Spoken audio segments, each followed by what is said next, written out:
Approche de la cité céleste. Omraham Mikhaël Ivanov. Chapitre 4. Lettre aux églises d'Éphèse et de Smyrne. Ouvrez les guillemets. Écris à l'ange de l'église d'Éphèse. Voici ce que dit celui qui tient les 7 étoiles dans sa main droite, celui qui marche au milieu des 7 chandeliers d'or. Je connais tes œuvres, ton travail et ta persévérance.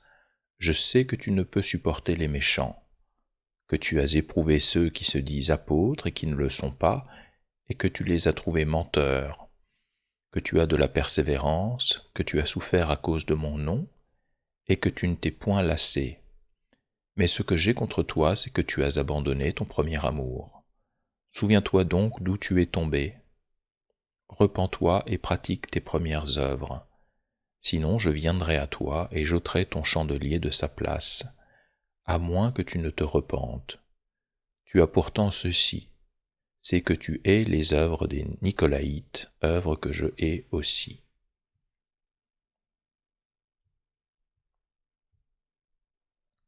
Que celui qui a des oreilles entende ce que l'Esprit dit aux églises. À celui qui vaincra, je donnerai à manger de l'arbre de vie qui est dans le paradis de Dieu. Écris à l'ange de l'église de Smyrne. Voici ce que dit le premier et le dernier, celui qui était mort et qui est revenu à la vie.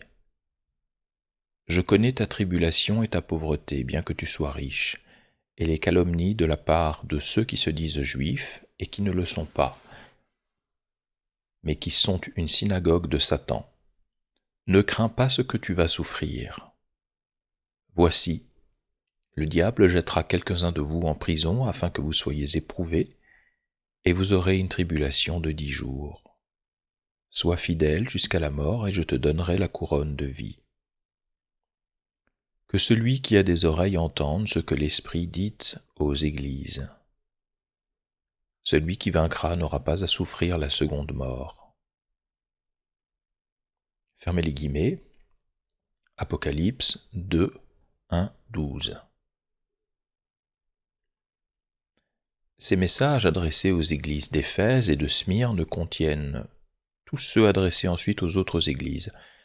D'abord un jugement sur leur conduite, puis des conseils, et ils se terminent par des promesses de récompense à celui qui remportera la victoire.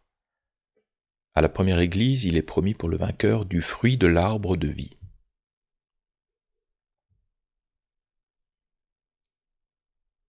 À la deuxième, qu'il n'aura pas à souffrir de la seconde mort. Que signifie manger de l'arbre de vie et souffrir de la seconde mort? Pour comprendre ces images, nous devons d'abord nous arrêter sur la question des deux natures de l'homme, la nature supérieure et la nature inférieure, dont je vous ai parlé souvent. L'être humain se caractérise essentiellement par 3 manifestations. La pensée, le sentiment et l'action qui correspondent à l'intellect, au cœur et à la volonté. Et suivant qu'il laisse s'exprimer sa nature inférieure ou sa nature supérieure, il produit des pensées, des sentiments et des actes ordinaires et même négatifs, destructifs, ou bien au contraire des pensées, des sentiments et des actes lumineux, nobles, constructifs.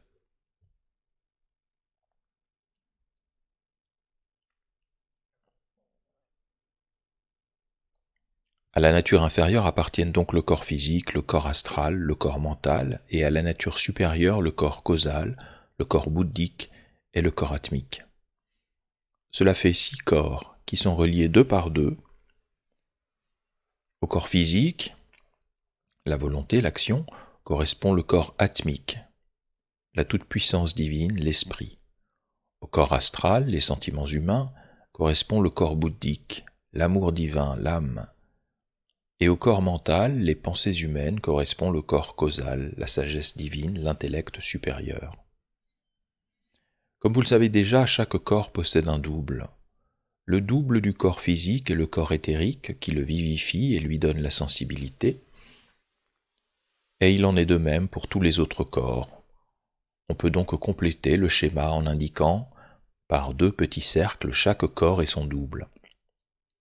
et en plaçant aussi les signes du zodiaque et les planètes qui leur correspondent. Étudions maintenant le cercle du zodiaque. Sur ce cercle, chaque signe est opposé à un autre.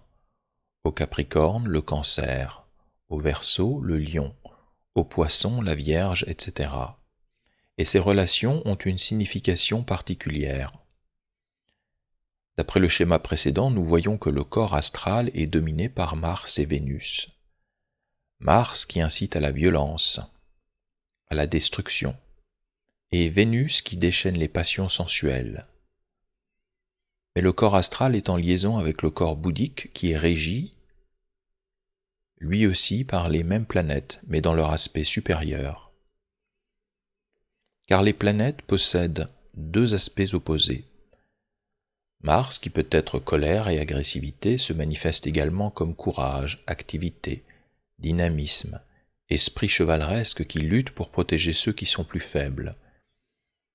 Et Vénus ne se manifeste pas uniquement comme amour égoïste, sensuel, mais aussi comme amour spirituel.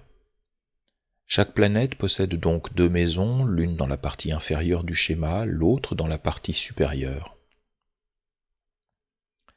Vénus et Mars, qui dans la partie inférieure occupent les signes du Taureau et du Scorpion, occupent dans la partie supérieure les signes de la Balance et du Bélier.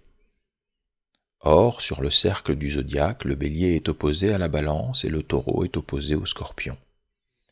Étudions donc ces deux axes.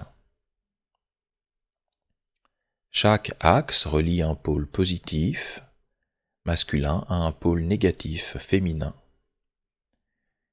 Ici, Vénus, qui est le pôle féminin, est lié à Mars, le pôle masculin. Placés l'un en face de l'autre, le principe masculin et le principe féminin ne restent pas inactifs.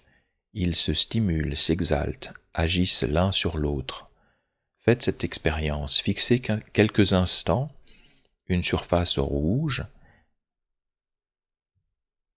et dirigez ensuite votre regard sur un fond blanc. Vous verrez apparaître du vert, et inversement, si vous fixez du vert, c'est le rouge qui apparaîtra. Or, le rouge est la couleur de Mars et le vert celle de Vénus. Grâce à la connaissance de ce phénomène, nous pouvons mieux comprendre les causes de certaines manifestations psychiques. Lorsque vous agissez avec le Taureau, celui-ci entraîne bientôt des manifestations du Scorpion, et inversement. Lorsque vous agissez avec le Bélier, il se produit nécessairement les manifestations de la Balance, et inversement aussi, car il existe un lien entre ces constellations. Vénus en Taureau pousse les êtres à rechercher l'amour physique et tous les plaisirs des sens. Mais après un certain temps, à cause de cette liaison qui existe entre les deux planètes, ils ressentent obligatoirement les influences de Mars dans le Scorpion. Et lorsque Mars arrive, il entraîne avec lui les querelles, la violence et la destruction.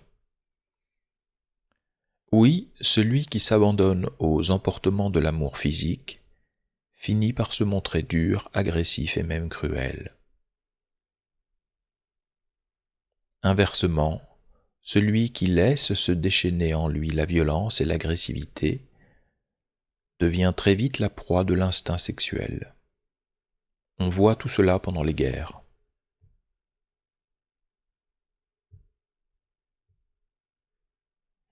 Dans le plan supérieur, où Vénus se manifeste comme amour désintéressé, bonté, abnégation, beauté, Mars agit aussi, mais il ne vient pas bouleverser ou détruire, il vient sauvegarder, soutenir, renforcer tout ce qui est bon en nous ou dans les autres. C'est une loi absolue. Celui qui est habité par l'amour spirituel ne peut pas tomber dans la violence, au contraire, il attire les forces positives et bienfaisantes de Mars.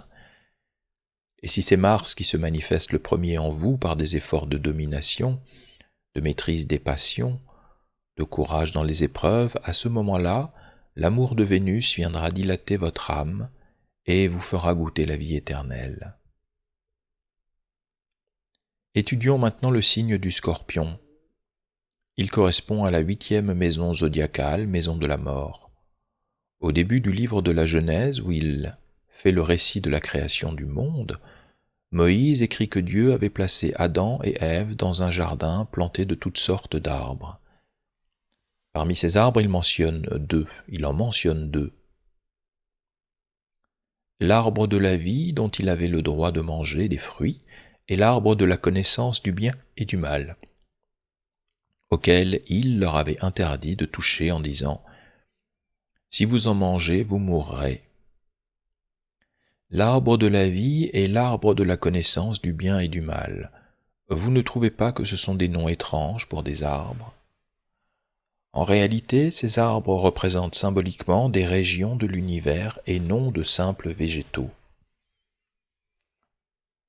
L'arbre de la vie est le symbole de l'unité de la vie, là où n'existe pas encore la polarisation, c'est-à-dire où il n'y a encore ni masculin ni féminin, ni lumière ni ténèbres, tandis que l'autre arbre représente la région de la polarisation, là où l'on est obligé de connaître l'alternance des jours et des nuits, de la joie et de la peine, de tous les contraires.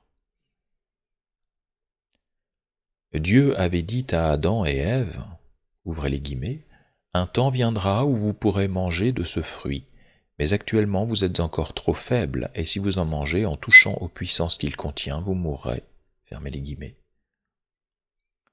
Pourtant, direz-vous, Adam et Ève ont mangé du fruit et ils ont continué à vivre. Oui, car en réalité, dans la nature, la mort n'existe pas. Ce que l'on appelle mort n'est que la modification d'un état de conscience ou d'un état de la matière. Ce changement d'état de conscience est indiqué dans la Genèse par la soudaine constatation qu'ont faite Adam et Ève de leur nudité. Quand ils vivaient heureux dans le jardin d'Éden, il est dit « L'homme et la femme étaient tous deux nus et ils n'en avaient point honte. » Et plus loin, quand ils eurent mangé le fruit défendu, les yeux de l'un et de l'autre s'ouvrirent, ils connurent qu'ils étaient nus. Ils cousirent des feuilles de figuier et se firent des pagnes. Cette conscience soudaine de leur nudité prouve que quelque chose avait changé en eux. Ce qui a changé, c'est que leur corps, qui jusque-là était fait d'une matière subtile, lumineuse, s'est figé, matérialisé. Et c'est pourquoi leur nudité leur est apparue et ils ont éprouvé le besoin de se vêtir. Quand un être est fait de pure lumière, on ne se demande pas s'il est nu ou habillé. Ses formes sont estompées, ses vêtements se confondent avec son corps.